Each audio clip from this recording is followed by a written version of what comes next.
hearing that. So let's go from there. Let's go to Miguel.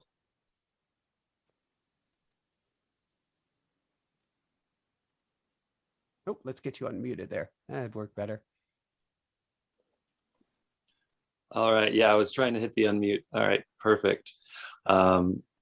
Brilliant topic for today's class. I've been discussing time and my understanding of it with anyone who will listen or will banter back and forth with me on it for a couple of weeks now. And it's sourced from my studies into quantum hypnosis and the like. And I wanted to talk about the healing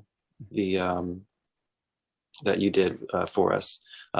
So would you say that because time is layered on top of each other and each moment in all of existence and all of time is in a way also happening right now, when we do these healings of our childhood traumas, we are actually in a way accessing that moment and altering it and like visiting it as our current more centered, healed self, and offering that child self the gift of holding space as who you are now, and the compassion for all parties involved, including your supposed perpetrator. And so that's my current understanding. So I guess my question is, well, yeah, is that right? It's put more beautifully than I could have put it, Miguel. On top of that, there is an energy. Let's use that word perpetration for a minute. Very heavy word, but heavy for a reason. At the time that something took place, which is now at a different time, I call it your future past, or your future, or your present past, or your present future. So it took place in the past, but it's actually now in this moment, because the energy of it still lives in you as present in the moment as it did back then, until it's worked with. So you were gifted by whomever the other party was with an energy, a heaviness. That energy carries forward and is as real today as it was then, until you go back. You don't have to relive it. This is where a lot of counseling could be challenging for somebody. We're not asking you to relive it. We're asking you to clear it, to get that energy to dissipate from you as child.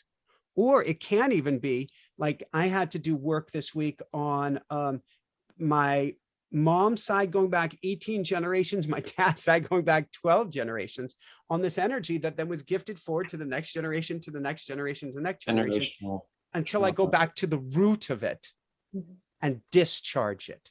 And this, as best as my understanding, and this is just symbolic, but it works, is discharging that energy. And so that's what you're doing, Miguel, is you're discharging that energy from your younger self, which is still you now, which means it's gone from you now, it's gone from you future, it's gone from you then. An experience could have still been an experience, but it doesn't have the charge anymore, which means in a most positive way, you are warping your entire future timeline, because carrying that energy affected everything. It had a gravity to it. Bingo. Exactly. Yeah. So that's something I was discussing with my mom and my stepdad this weekend, about how the latching onto of a moment, whether it's positive or negative, brings it with you into every now moment until you let go of it. And as you're holding on to it, it actually takes up space in your consciousness and limits your ability to create. We were told today that, Hannah's heart still has some challenges. She'll be fine. We were told she'll be fine, but we're told that even though we just rented this beautiful vacation home, we may need to spend up to a month in Philadelphia in May, in another rental property by the hospital. Oh which man. it's going to be awesome that she's born healthy and happy. Awesome. But this has to do with energy.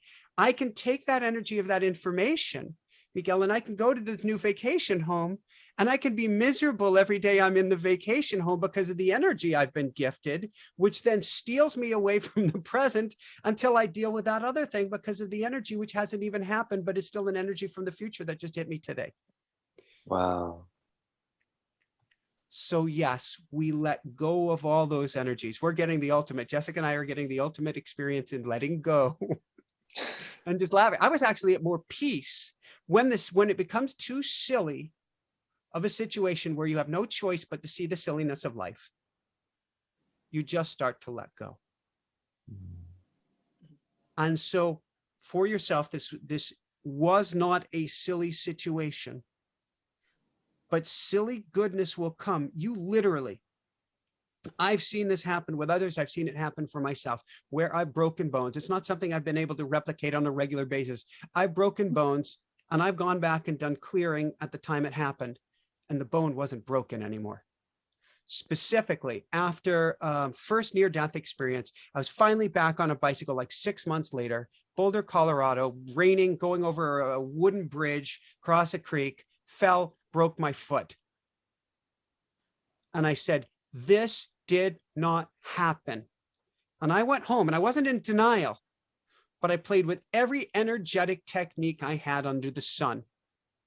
And then 2 days later, I went in like a good patient, went into my doctor and I said, you're going to see bruising on this. It's not broken. X-ray it. It's in the clear. And it was. Because we can go back and remove that energy. Brilliant, brilliant.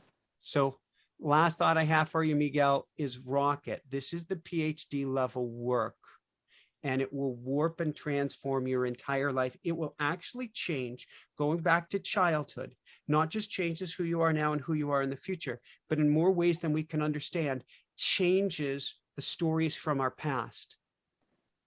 That's the crazy thing. It completely changes it. We can start to see this today in things like the Mandela effect. We're shifting into parallel realities. Bingo. Put perfectly. Yeah.